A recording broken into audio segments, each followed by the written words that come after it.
بسم الله الرحمن الرحيم الحمد لله رب العالمين والصلاة والسلام على رسول الله وعلى آله وصحبه ومن والاه.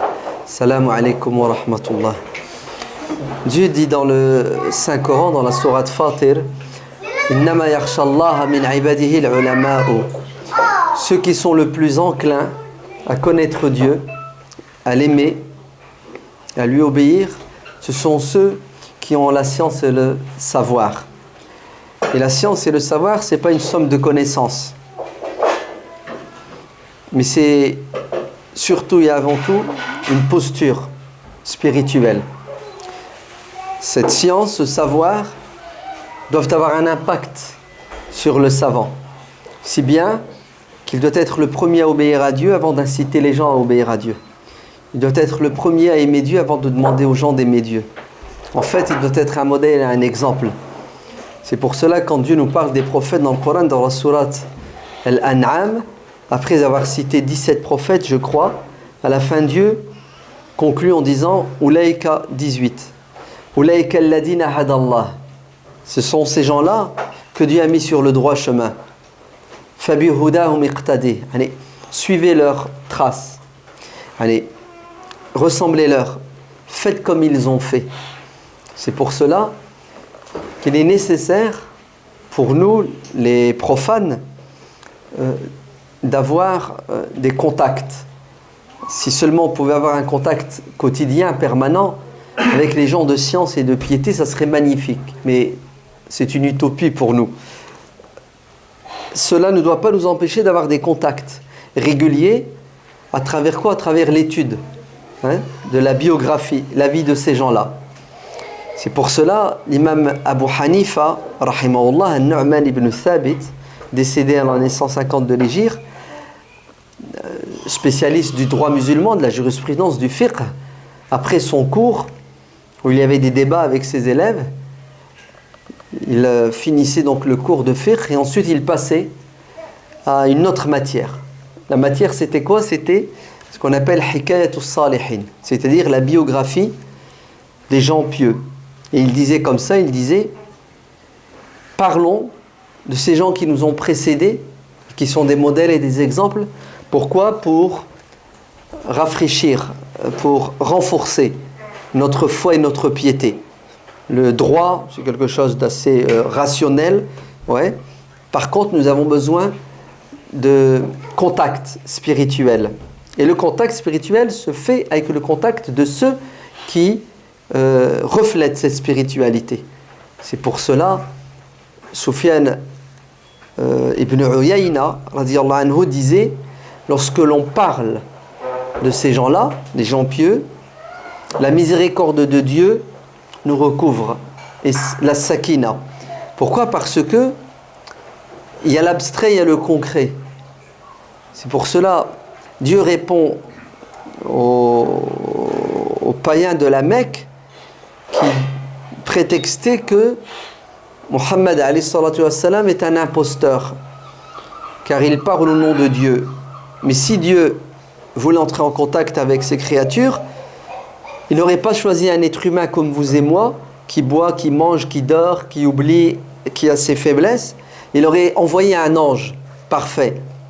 Et Dieu répond à ces imposteurs en disant, mais si j'avais envoyé un ange, vous auriez à nouveau prétexté que vous ne pouvez pas le prendre comme exemple puisque il est parfait, il n'a pas les mêmes faiblesses, les mêmes prédispositions.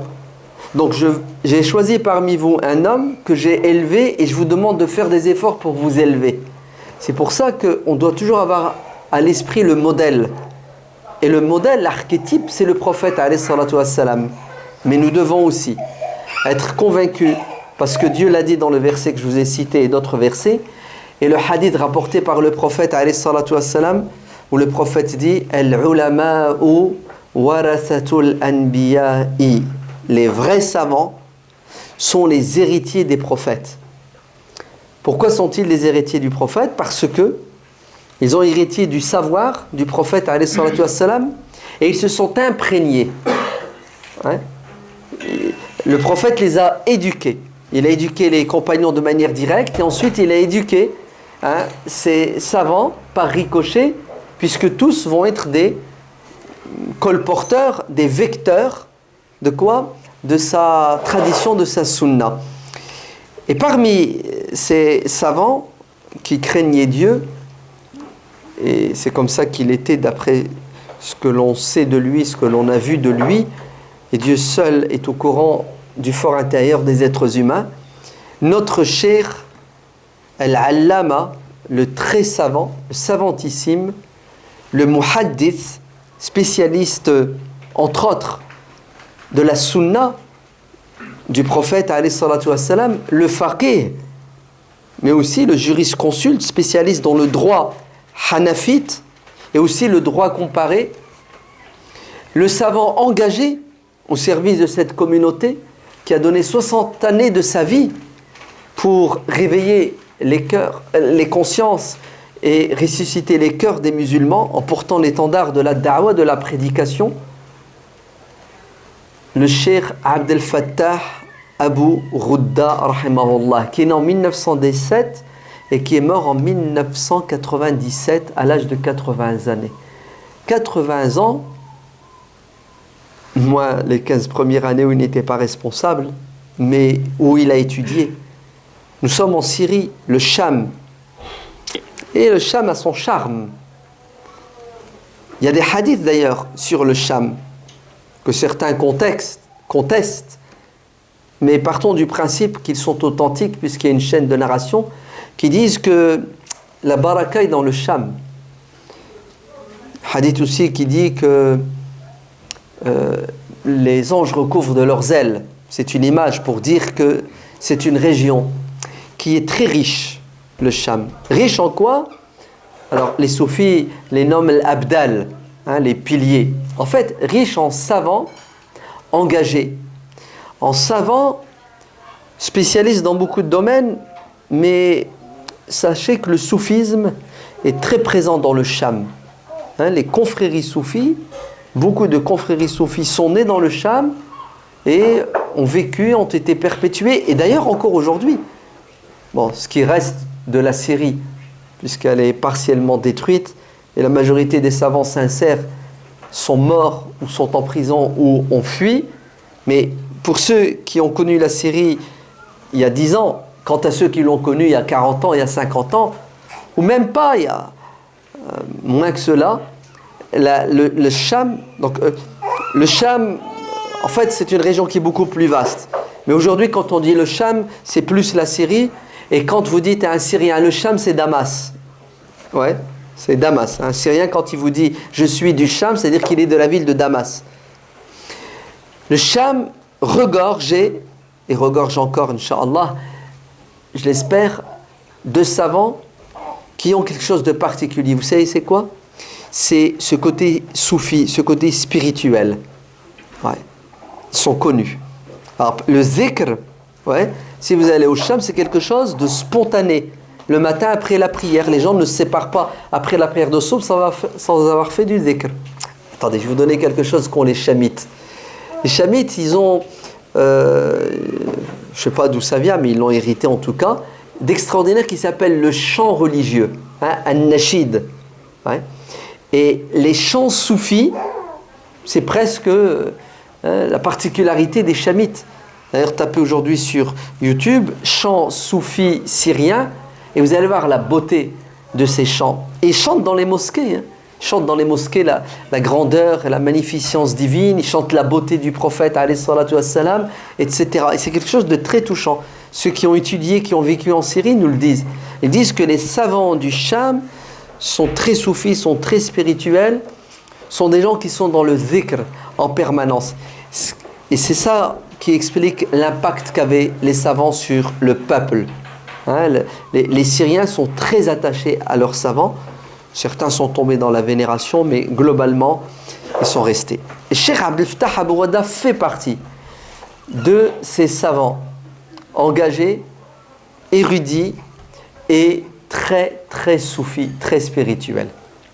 Donc, il a étudié, comme à l'époque étudiaient tous les enfants, dans les écoles dites religieuses, on appelle ça les écoles coraniques, c'est vrai. En fait, c'est faux, c'est pas une école coranique, c'est une école où on vous enseigne d'abord la langue arabe, les rudiments de la langue arabe, Vous apprenez par cœur le Coran, mais autre chose aussi. Ça ne s'arrête pas au Coran, hein. Ça s'arrête à toutes les sciences présentes à l'époque. Donc, Cheikh Abdel Fattah Abou Ghouda étudie dans ces écoles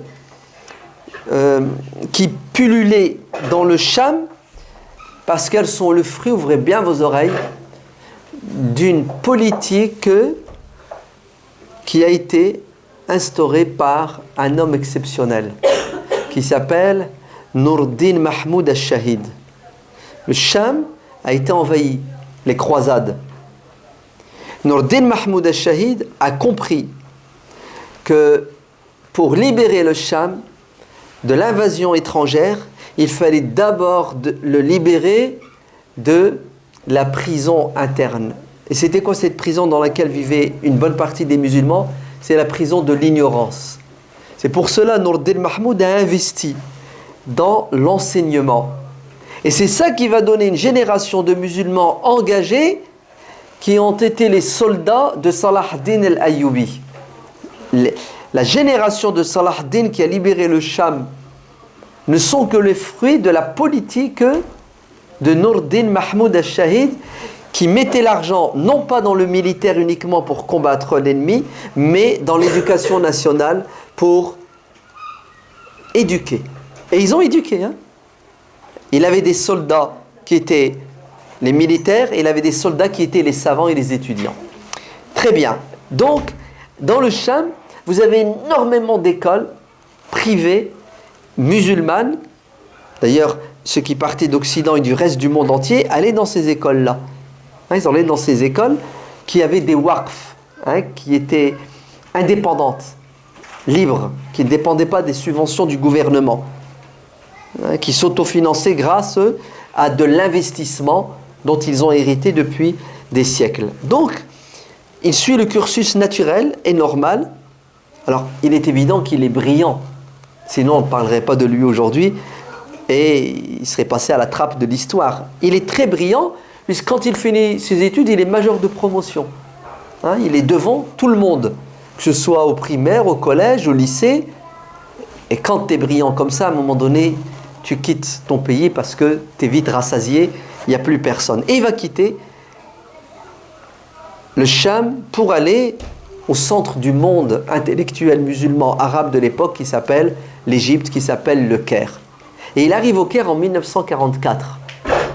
Et bien entendu, toute personne du monde musulman qui vient étudier à la fameuse université de l'Azhar.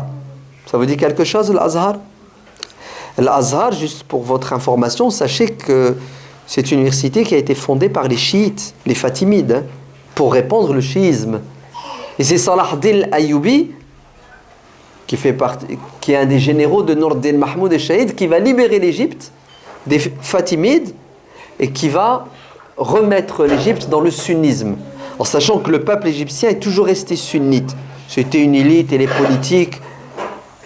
Et Al-Azhar, donc cette université ancestrale, c'est la plus ancienne du monde musulman, va former pendant des siècles et continue toujours à former l'élite religieuse musulmane d'une partie du monde musulman. D'une partie du monde musulman, parce qu'il y a d'autres universités telles la Zaytouna en Tunisie, c'est ça, la Qarawiyoun à Fas, Tombouctou, on parle très peu, en Mauritanie, Mali, et d'autres ailleurs dans le monde musulman. Bref, toute personne qui fait un passage au Caire entre 1928 et 1948 est obligée d'entrer en contact avec un homme exceptionnel qui s'appelle Hassan el-Banna. Et toute personne qui veut la gloire de l'islam et qui veut libérer le monde musulman de la domination des puissances extérieures, le monde musulman est colonisé économiquement, politiquement, culturellement, ne peut qu'adhérer à l'association, au mouvement de réforme, de libération des frères musulmans. Pourquoi? Parce que c'est le mouvement numéro 1, organisé, efficace. C'est pour cela, le jeune étudiant Abdel Fattah Abou Ghouda adhère d'office, puisque c'est quelqu'un qui aime sa religion, qui aime sa communauté et qui aime son pays aussi, qui est colonisé. Hein, n'oubliez pas que le Cham, nous Français, on le colonise dans les années 20. Donc qu'est-ce qu'il fait? Il adhère à l'association des frères musulmans, qui a un projet qui est quoi? Qui est de réveiller la communauté, qui est de soigner le corps musulman malade de toutes les maladies. Bien sûr, au Caire, il est parti pour étudier, 3e siècle. C'est un spécialiste du droit musulman, hanafite, du droit comparé, mais aussi de usul al-fiqh, les fondements, on va appeler ça le droit constitutionnel, et aussi, et c'est sans doute sa spécialité la plus importante, c'est le hadith et la sunna. Et en Égypte, il va butiner et être l'élève des savants les plus renommés d'Égypte, notamment le Cheikh Al-Azhar de l'époque qui s'appelle le Cheikh Khadir El-Hussein. Ce cheikh, c'est un Tunisien. Vous avez vu que Al-Azhar a eu, tout au long de son histoire, des directeurs du monde musulman. Ce n'étaient pas toujours des Égyptiens. Parfois, c'était des Tunisiens, des Maghrébins, des gens d'ailleurs. En fait, vous avez le collège des savants qui élit, qui choisit celui qui estime être le plus pieux, le plus savant, le plus à même de gérer cette institution. Ça a duré comme ça jusqu'à ce que le despote dictateur Nasser fasse des réformes profondes et destructrices de Al-Jami' Al-Azhar, donc l'université, la mosquée université de l'Azhar, pour la rebaptiser l'université Al-Azhar et enlever la dimension Jami' et devenir une institution sous la coupole de l'État. Et bien entendu, Al-Azhar va péricliter jusqu'à ce qu'aujourd'hui, Al-Azhar, ce n'est qu'une succursale des services de renseignement et de torture de l'État égyptien. D'ailleurs, ils ont emprisonné, expulsé, pourchassé, viré des centaines et des milliers d'imams et de savants en Égypte qui ne veulent pas se soumettre à l'impératrice Sissi. Hein, c'est soit tu fais la bay'a à Sissi, ou soit tu gardes ton allégeance à Dieu et à son prophète, et à ce moment-là, les foudres de Dieu s'abattent sur toi. Donc, Cheikh Abou Rouda va puiser à cette époque des sommités. Par exemple, un autre cheikh, celui qui étudie le droit musulman ne peut pas l'ignorer, qui s'appelle Cheikh Abou Zahra, qui est un grand mujtahid, un grand réformateur. Bref, après des années en Égypte, où il s'est imprégné du savoir, la théorie, mais aussi de l'engagement, et c'est ça qui est important, car à quoi ça sert d'avoir un savant qui a une tête bien remplie s'il n'est pas au service de la communauté? Notre Cheikh Abou Rouda rentre en Syrie pour mettre en pratique ce qu'il a appris. Et qu'est-ce qu'il devient? Il devient enseignant, d'accord? Enseignant à l'université. Il est engagé dans le mouvement islamique, donc l'éducation du peuple, mais aussi la réforme sociale et politique. D'ailleurs, il va y avoir des élections législatives, et il va se présenter aux élections, et il va devenir député. Et qu'est-ce qu'il va faire à l'Assemblée nationale syrienne avec ses collègues du parti? Ils vont essayer de faire des réformes. L'une des réformes pour laquelle, qui va nous paraître nous anodine, voire même superflue, ils se sont battus, c'est ils voulaient changer la Constitution et mettre un principe dans la Constitution qui est le suivant, c'est que l'islam est la religion de l'État, et les lois doivent être inspirées de l'idéologie islamique et ne pas être en contradiction. Est-ce que vous savez que ça a été une bataille qui a duré des années? Vous allez me dire, à quoi ça sert? Non, c'est très important. Vous savez pourquoi? Parce que ça voudra dire que toute loi qui sera votée, qui ne sera pas validée par les savants, elle sera caduque, puisque la référence c'est la charia. C'est pour ça dans d'autres pays musulmans, les islamophobes anticléricaux se battent pour retirer ça de la constitution de certains pays musulmans. Ils se battent. Virez-nous cet article constitutionnel parce qu'il nous gêne, il nous dérange. Donc, c'est un bras de fer pendant des années dans le Parlement syrien pour limiter la casse, pour faire des réformes. Et bien entendu, il y a des résultats jusqu'à ce qu'il y ait le fameux coup d'État. Alors, il y a eu des coups d'État avant, mais ils n'étaient pas aussi violents que le coup d'État qu'il y a maintenant en 1970. Un diable qui s'appelle Hafid al-Assad, qui n'a rien à voir avec le lion, qui est un animal noble, prend le pouvoir.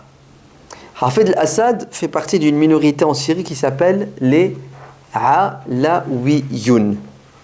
De leur vrai nom, les Nusayriyoun. Alawiyoun, ça fait référence à Ali ibn Abi Talib, mais en vérité, les chiites majoritaires du Haut-Décimain les ont excommuniés et ne le reconnaissent pas comme musulmans, même chiites, parce qu'ils sont allés loin dans leur égarement et dans leur délire.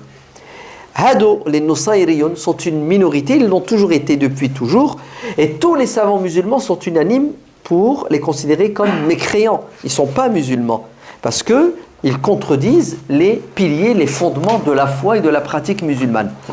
Très bien, qu'est-ce qui va se passer? Hafid al-Assad prend le pouvoir et la répression commence. Comment est-ce qu'elle commence cette répression? Il éloigne du Parlement les citoyens syriens musulmans engagés pour la démocratie et les droits de l'homme en Syrie, car les seuls qui portent cet étendard de la liberté, de la démocratie, des droits de l'homme en Syrie, ce sont les frères musulmans. Retenez-le, parce que des pseudo-historiens et pseudo-spécialistes d'islam veulent nous faire croire que les frères musulmans sont des diables dans les pays musulmans et qui sont contre la démocratie et les droits de l'homme. C'est le contraire.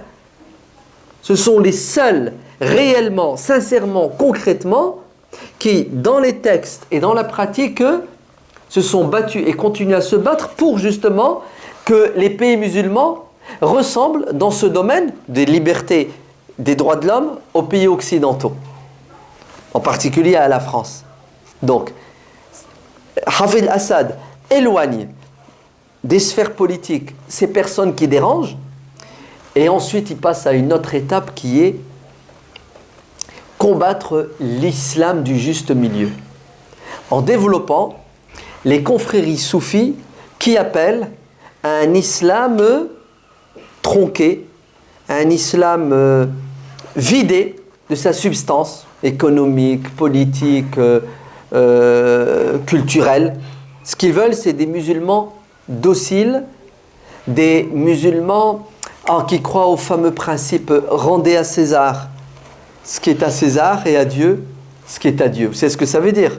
Ça veut dire « laissez-nous gérer le pays comme on veut et vous, occupez-vous du pain et on vous donnera des jeux. Allez, courez matin, midi et soir pour chercher un morceau de pain et nous allons vous distraire en répandant dans des pays musulmans ce qui est fondamentalement contraire à l'éthique et à la morale. » Le clash va arriver. Les prisons sont remplies. Et Cheikh Abdel Fattah Abu-Ghouda va faire des stages en prison. Et il y a une prison en Syrie. C'est la pire des prisons qui ait existé sur Terre. C'est pire que la Bastille. Vous vous souvenez de la Bastille, 1789? Pire que les prisons d'Hitler. Vous entendez? En Europe. Alors, bien sûr, je ne parle pas des camps de concentration. Hein. Ouais. Camps de concentration, c'est l'horreur qui a atteint son paroxysme. Mais je parle des prisons. Pire que... Vous avez déjà entendu parler de la prison de Tazmamart, le bagne de Tazmamart dans le sud du Maroc. En fait, qui n'a jamais existé, hein, parce que les autorités marocaines ont toujours nié son existence. Mais on l'a découvert, et on a découvert l'horreur. Pire que les prisons égyptiennes. Vous entendez? Où Nasser considérait les opposants politiques comme des animaux, c'est faux. Les animaux, dans les prisons de Nasser, avaient à boire et à manger. Les prisonniers se faisaient manger par les chiens, les Doberman allemands. Est-ce que vous savez que dans les prisons de Nasser, il y avait des nazis et qui étaient venus avec leurs instruments de torture et notamment des chiens? Et je vais parler de manière crue pour que vous compreniez ce que les musulmans ont vécu, continuent à vivre. Et ces chiens étaient spécialisés dans la sodomie. Oui, pour sodomiser les prisonniers. C'est terrible hein, ce que je vous dis.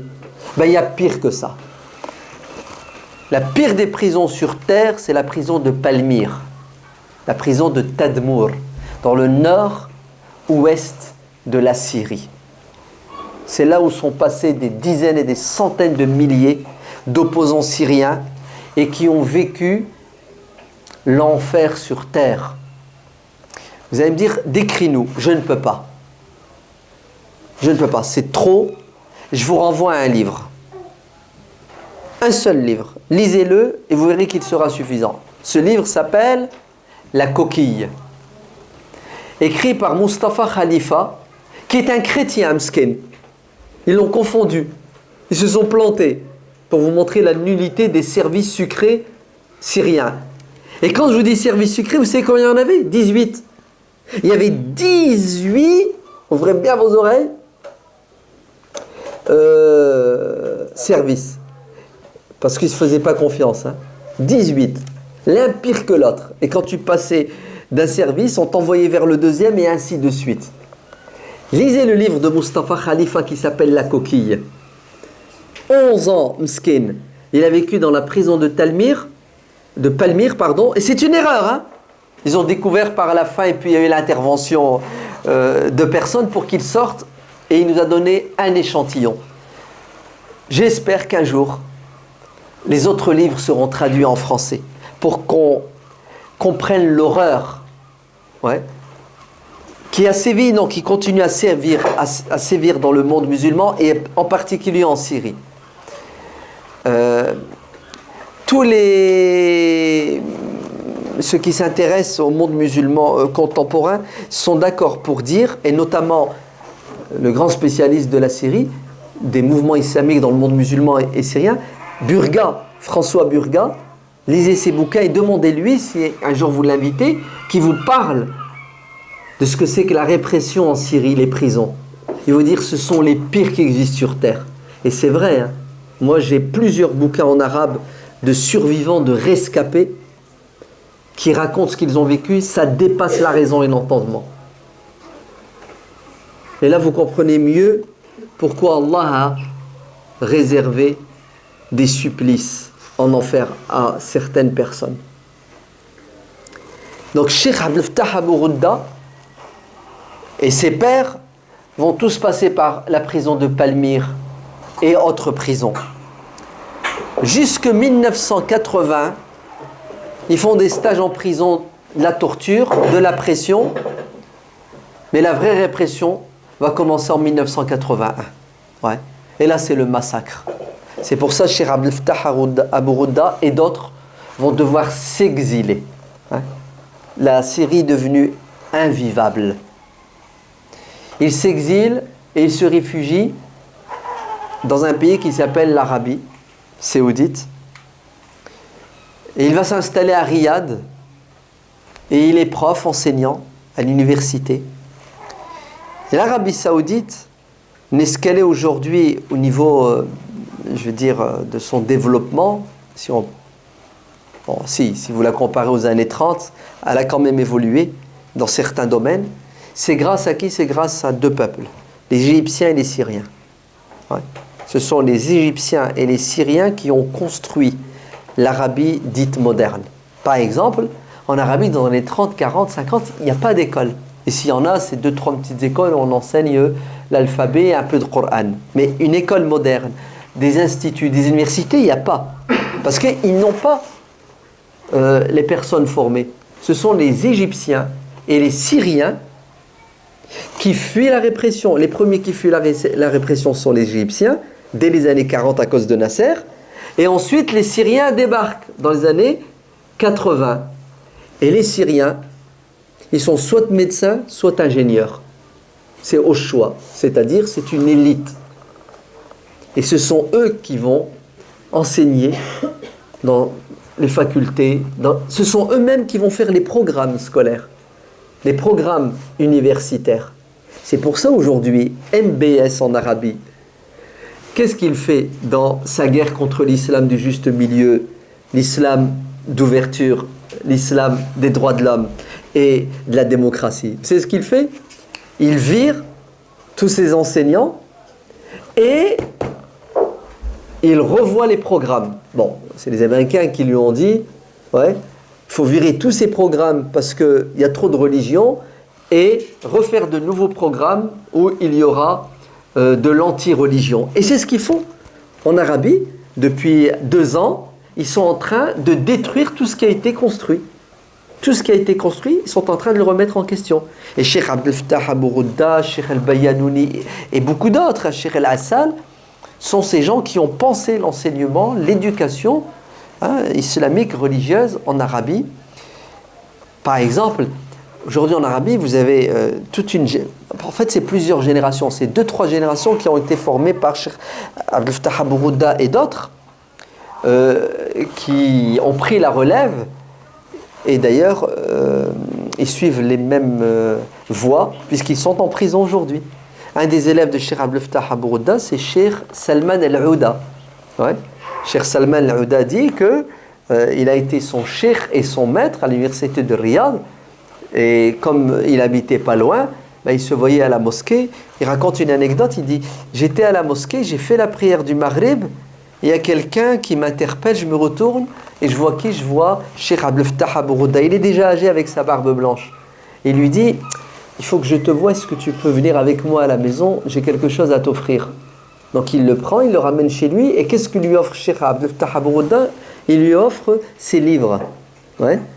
Et quand il ouvre les livres, il rentre chez lui, il voit qu'ils ont tous été dédicacés, ouais, à son nom. Et qu'est-ce que dit Cheikh Salman Al-Ouda? Il dit que Cheikh Abdel Fattah Abou Ghouda m'a pris chez lui et il m'a dit « Tu es un cheikh. Ouais. Tu n'es pas un étudiant comme les autres. Tu es quelqu'un d'exceptionnel et tu auras un avenir exceptionnel. Je compte sur toi. » Cheikh Salman, il est gêné. Il dit « Subhanallah, j'étais jeune, je venais à peine de commencer mes études universitaires et voilà que mon maître que je vénère, qu'est-ce qu'il me dit? Il me dit que je vais être, ça m'a donné une confiance en moi et ça m'a ouvert des horizons que je n'avais même pas. » Et c'est vrai, il est devenu exactement cela. Pour montrer à quel point Cheikh Abdel Fattah Abou Ghouda, il repérait les étudiants et il les prenait en charge au niveau éducatif et il y avait un suivi. Et ça a donné du résultat. D'ailleurs, comme je vous dis, la preuve, ils sont en prison aujourd'hui parce qu'ils n'ont pas cédé. C'est des gens qui ont bien été éduqués. Ce ne sont pas des gens qui ont vendu leur âme au diable et qui se sont inclinés devant le tarout, c'est-à-dire la tyrannie qui sévit aujourd'hui. Donc il enseigne, mais ce qui est exceptionnel avec ce Cheikh Abdel Fattah Abou Ghouda, c'est que du moins exilé, il continue son engagement associatif puisqu'il va devenir le responsable des frères musulmans de Syrie.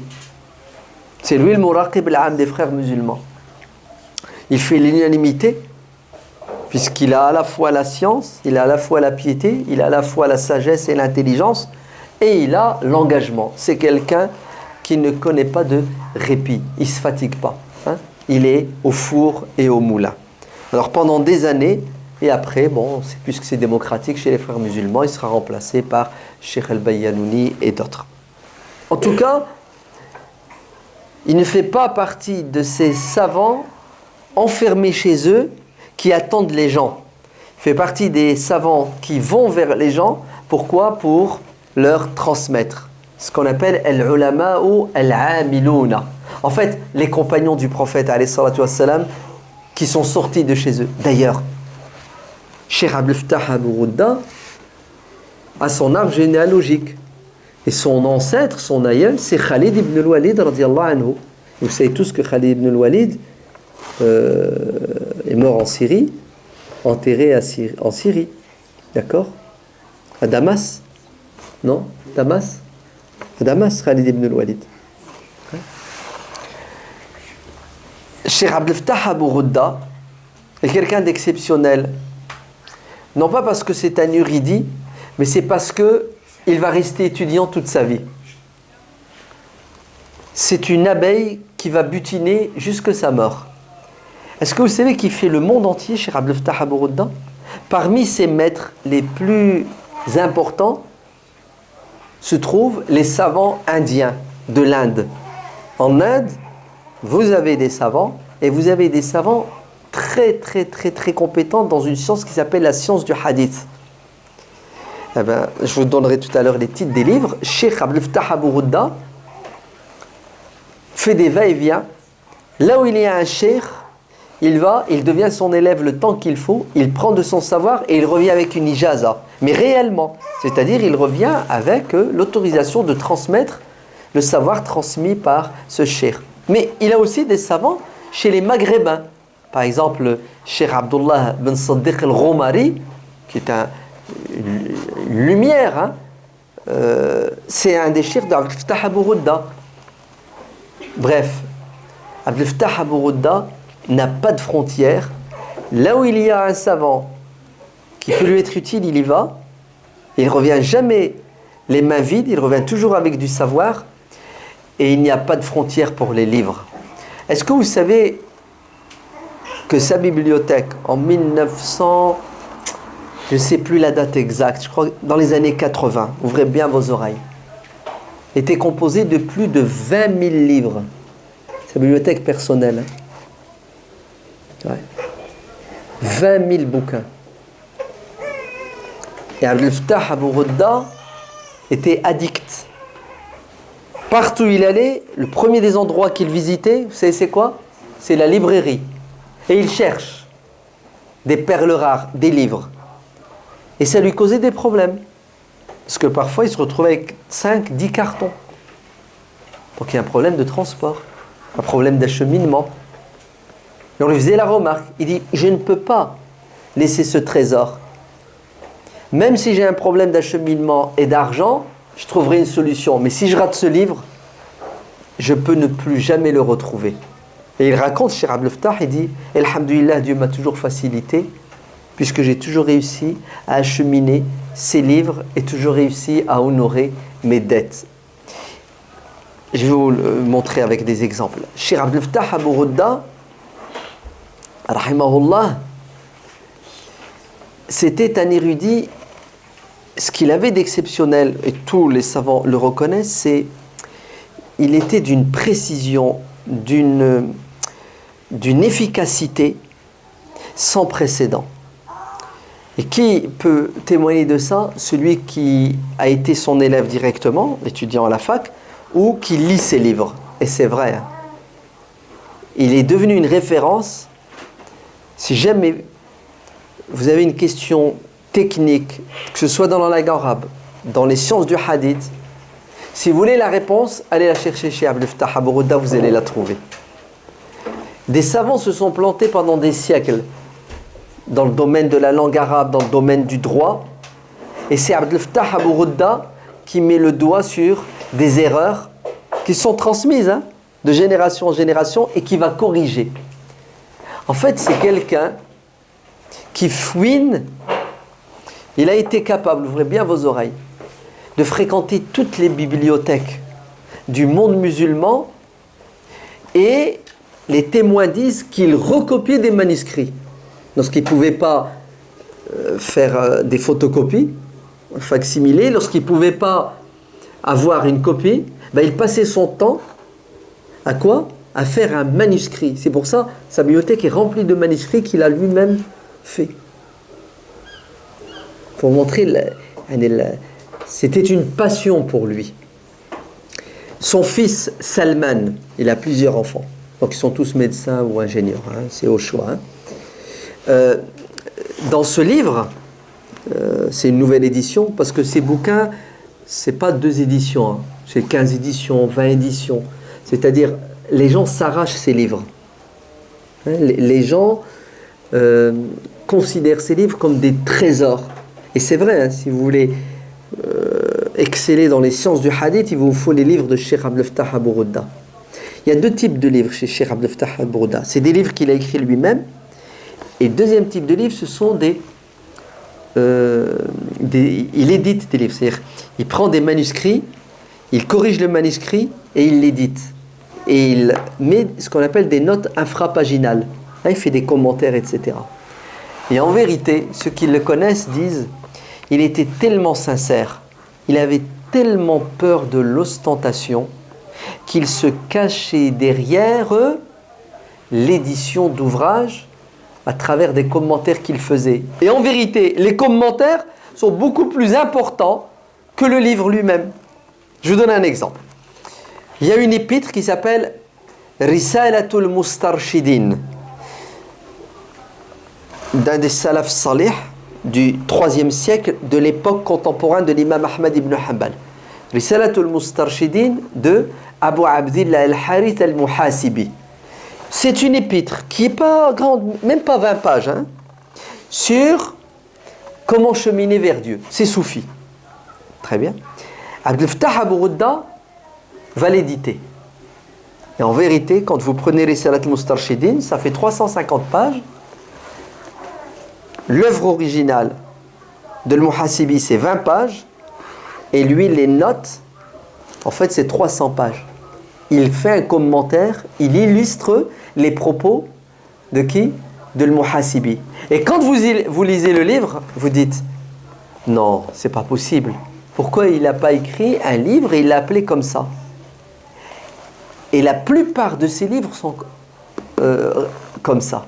Il se cache derrière des livres écrits par des savants anciens ou contemporains et il fait des commentaires qui sont des joyaux, qui sont des bijoux. Parmi les livres qu'il a écrits, qui sont son œuvre de A à Z, ce livre, qui s'appelle Qimatu Zaman Inda al-Ulama. L'importance et la valeur du temps. Auprès de qui? Auprès des savants. C'est un livre extraordinaire, magnifique. Ouais. C'est un livre, si vous le lisez, vous n'allez plus laisser une minute partir dans le vide. Vous allez être à cheval. Fini la procrastination, c'est ça? Fini, je m'ennuie. Fini, je ne sais pas quoi faire pendant les vacances.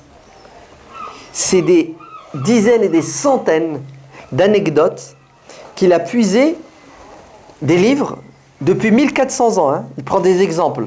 Il commence par le prophète alayhi salatu wassalam jusqu'à son époque. Et c'est quoi la thématique qu'il développe? C'est on ne comprendra et on ne pratiquera cette religion comme il se doit que si et seulement si le temps a de l'importance à nos yeux. Car qu'est-ce la vie si ce n'est que le temps? Celui qui gaspille son temps est en train de se tuer à petit feu. Il se tue spirituellement, il se tue intellectuellement. Le livre, il est magnifique, hein, il n'est pas traduit malheureusement. Ce que je voulais vous dire, c'est que son fils, Salman, donc c'est une édition post-mortem, hein, il est mort chez Abdel Fattah, donc le fils fait une nouvelle édition et lui-même il fait des annotations. Dans l'introduction, vous savez ce qu'il dit? Ouvrez bien vos oreilles. Hein. Il dit, toutes ces histoires que mon père relate dans ce livre, avec les commentaires, je suis témoin devant Dieu que mon père était à l'image de ces gens-là. Mon père était à l'image de ces gens-là. Il ne gaspillait pas une seconde de son temps. Ça nous causait même un problème dans la famille. Quand on faisait des repas familiaux et on l'invitait, vous savez qu'est-ce qu'il faisait? Il dit, quand la table sera servie, tu viens me chercher. Ouais. La table, une fois qu'elle est servie, il vient, il s'assoit à table, il discute, il mange, et une fois que c'est terminé, il se sauve et s'enferme dans sa caverne, qui s'appelle sa bibliothèque. On comprend pourquoi il a à son compte plus de 100 livres. Et quand je vous dis 100 livres, chaque livre vous paraît meilleur que le précédent. Regardez.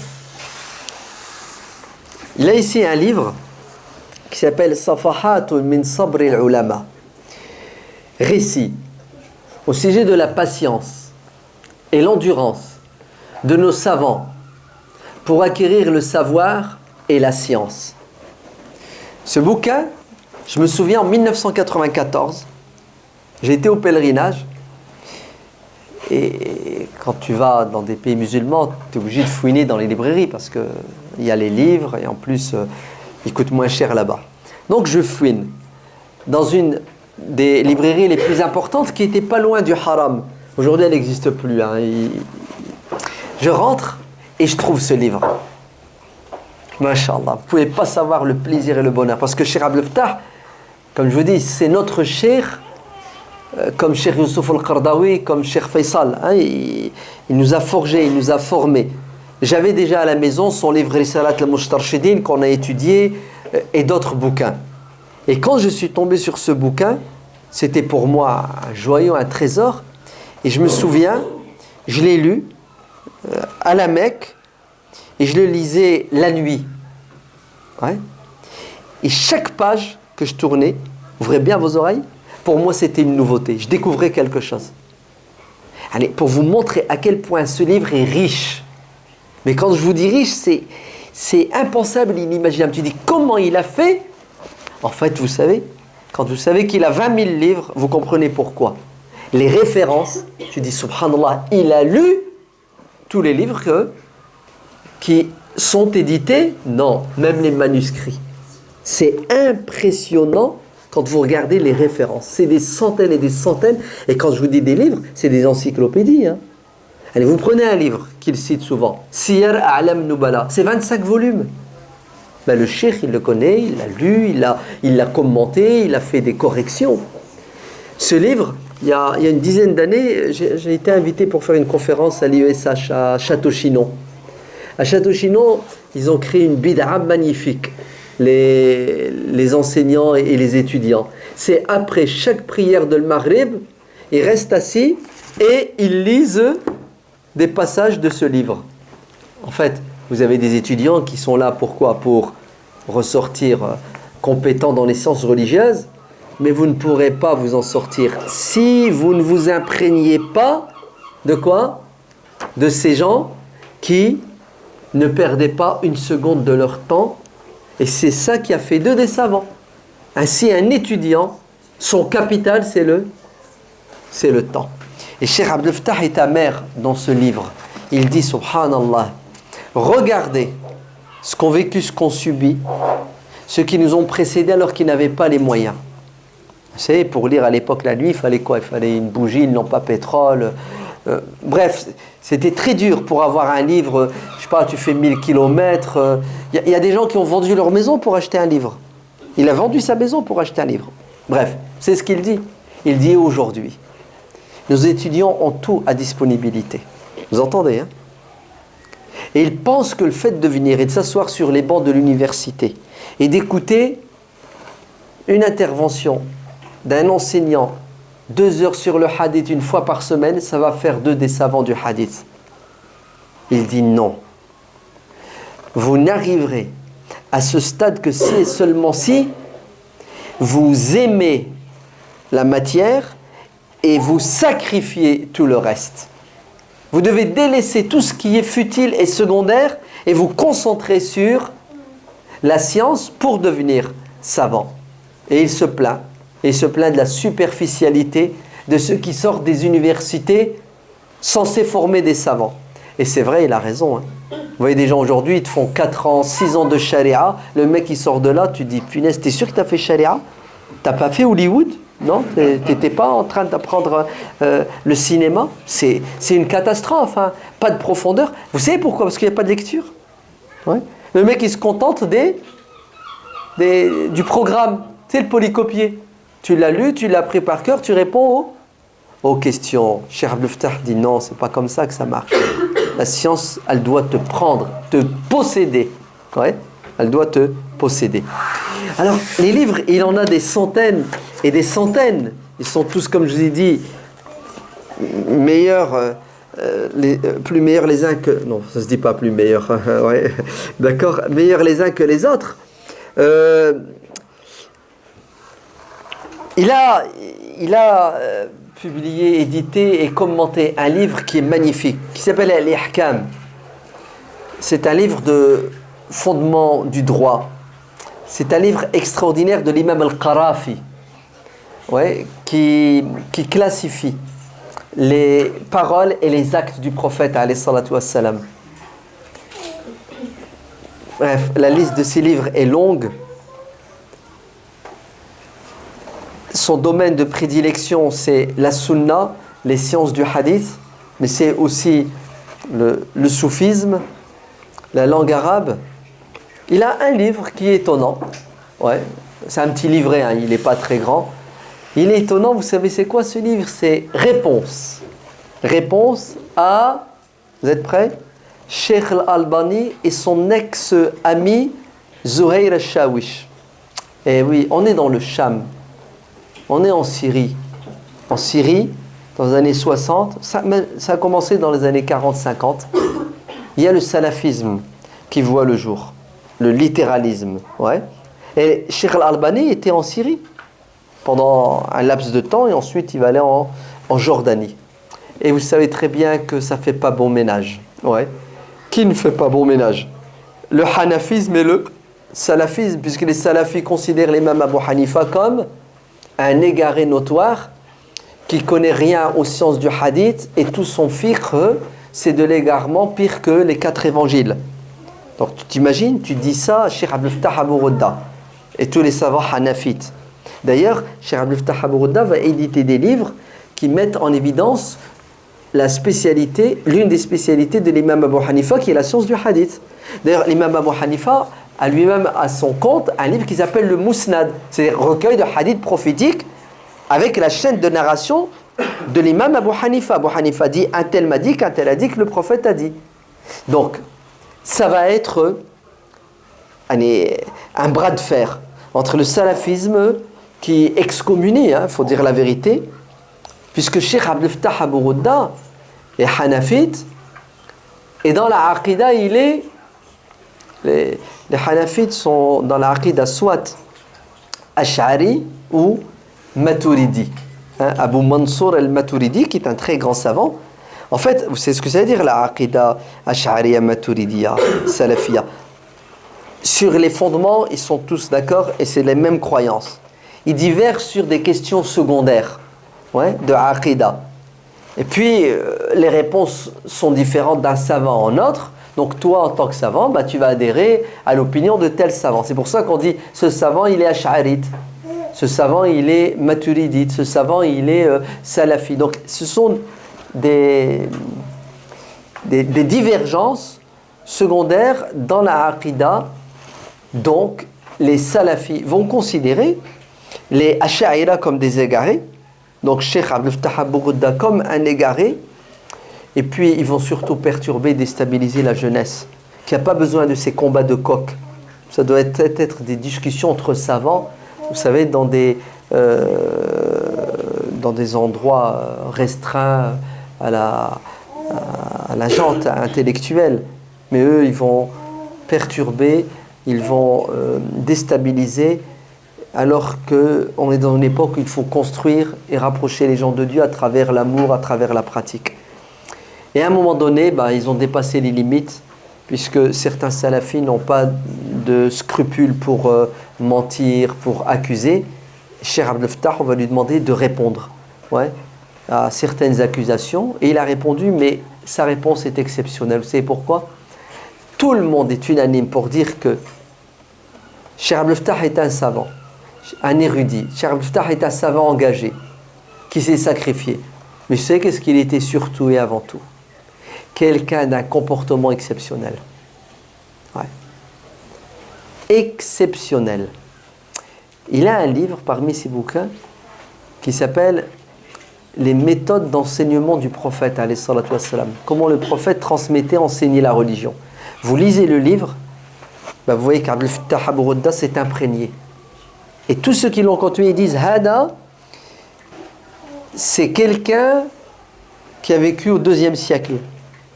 Ouais. C'est un anachronisme. Ouais. Quand vous lisez la vie des anciens, vous dites tiens, qu'est-ce qu'il fait là lui? Ouais. Il fait partie. Et c'est vrai. Hein. Moi, je l'ai rencontré une fois dans ma vie. 1991 à l'IESH de Château-Chinon. Il faisait partie du comité scientifique de l'IESH avec Cheikh Faisal, avec Cheikh Youssouf Al-Qardawi et toutes ces sommités. Et j'ai assisté à une séance, ouais. Et Cheikh Abdel Fattah Abou Ghouda, quand il prend la parole, waouh, t'es rassasié. Mais t'as la haine quand il s'arrête. Car t'as qu'une envie, c'est qu'il continue. Et c'est réel, hein. Pour ceux qui comprennent l'arabe, il y a quelques vidéos sur YouTube, quelques doros. En fait, c'est des perles qui sortent de sa bouche. Chaque fois qu'il dit quelque chose, c'est beau, c'est magnifique. Et quand je l'ai rencontré déjà à l'époque, il était âgé, hein, il avait 60 ans, une barbe toute blanche. Et c'est vrai que je ne comprends pas d'ailleurs pourquoi les salafis sont devenus ses ennemis. Si, je le comprends en vérité. Ouais. Ils le critiquent parce qu'il est salafi. Hein. Il est salafi dans la forme et il est salafi dans tous ses écrits, au sens où il est très à cheval, mais sur les détails de la pratique de la sunna du prophète, alayhi salatu wassalam, mais tout ça au nom de l'amour. Il parle d'amour, lui. Hein. Il ne parle pas de « ouais, tu fais ça parce que tu as autant de hasanat ». Indirectement, c'est vrai, mais non. Lui, ils sont très dans le hubb, hein, les chamites. Hein. Ils sont dans l'amour hein, du prophète, alayhi salatu wassalam. Et quand tu aimes quelqu'un, bah, tu le mimes, c'est ça hein, il se coiffe d'une manière, tu te coiffes comme lui. Ouais, il porte un jean, tu portes un jean, et ainsi de suite. Non, en fait, les salafis lui ont tiré dessus comme ils ont tiré sur tous les autres parce qu'il fait partie du mouvement islamique de résurrection et de renaissance de l'islam, tout simplement. Voilà, c'est ça. Qu'Allah fasse miséricorde à notre cheikh, rahmatullahi alayhi. Ouais. Et que Dieu donne la force et le courage aux maisons d'édition musulmanes pour traduire ses livres. Ouais. Je crois qu'Hada, il est traduit en anglais. Hein. Ouais. Safahat min sabr al-ulama. Parce que le jour où on aura accès à ces livres, vous allez voir. Vous allez prendre le livre et vous n'allez pas le fermer. Vous allez chercher à le lire, à le finir tellement c'est beau, tellement c'est rempli d'informations. Des joyaux. Rahmatullahi alayhi. Il y a encore pas mal de manuscrits, des livres qu'il a écrits qui n'ont pas été édités et son fils s'en occupe. Ouais. Ouais. Son fils Salman continue à publier. Non. Il a été l'élève de Cheikh al-Islam.